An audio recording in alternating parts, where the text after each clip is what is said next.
ازيكم حبايبي، عاملين ايه؟ يا رب تكونوا بخير كده وباحسن حال. الفيديو بتاعنا النهارده ده فيديو خفيف قوي قوي قوي، يعني فيديو حتى الوقت بتاعه بسيط، لان هو فيديو ما مش مستحمل معانا. ده فيديو حمص الشام او الحلبسه، بنعملها في 10 دقايق. 10 دقايق، ايوه 10 دقايق على النار، وهتلاقي طلع تشربي احلى كوبايه حمص الشام. زي ما انتم شايفين حمص الشام ده انا كنت نقعته قبل كده معاكم في فيديو، ونقعته وحطيت عليه السر بقى، اللي هي معلقه البيكربوناتو، اللي تسيبيه 4 ساعات وتنقعيه في ميه سخنه هيطلع طري معاكي ويستوي وزي الفل. هتغطيه على النار 10 دقايق. فزي ما انتم شايفين انا حطيته في ميه بدأ يغلي.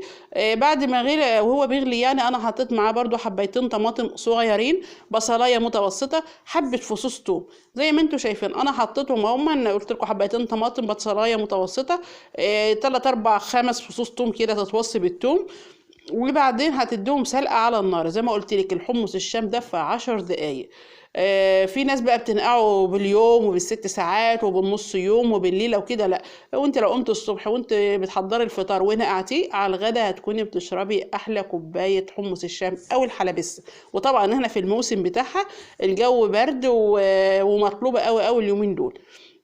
فزي ما انتم شايفين قدامكم اهو في الفيديو، انا بعد ما خدت بقى الطماطم والبصل والفلفل، رحت عطياهم ضربه في الخلاط، ضربتهم كويس قوي في الخلاط وحطيتهم حتى من غير تصفيه ولا حاجه، لانهم مستويين فما بيبقاش فيهم اي حاجه، بيبقوا منعمين خالص خالص. وبنزل بقى عليهم على الحمص اهو، بعد ما بحط الخلطه دي بيبدا يطلع الريم اللي انتم شايفينه ده، هبدا اشيله. قبل ما بحط الطماطم وكده واضربها يعني ما بيبقاش فيه، لكن بعد ما بحطها تلاقي ده بيطلع. بعد كده بعد ما اشيله بقى هنزل عليهم بالبهارات. البهارات بقى معلقه فلفل اسود، معلقتين بابريكا، معلقه شطه، ومعلقه كمون. زي ما قلت لكم كده، معلقه فلفل اسود، معلقتين بابريكا، ومعلقه شطه، ومعلقه كمون. وهحطهم عليه وهديله قلبه واسيبه بقى يكمل ال10 دقايق. زي ما قلت لكم ده حمص في 10 دقايق فعلا، وجربوه. اهم حاجة السر في معلقة البيكربوناتو اللي بنحطها على الحمص الشام، وبنغلي له بقى مية سخنة وننقعه.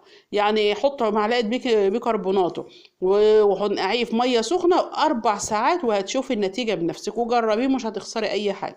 اه شو طلع معانا بقى هو سخن. طبعا الكوباية في الساعة اللي احنا فيها دي تدفي، وطعمه حلو، وفيه قيمة غذائية عالية جدا وحلو. وطبعا بتحط عليه الليمون بقى بيضيح في حتة تانية خالص.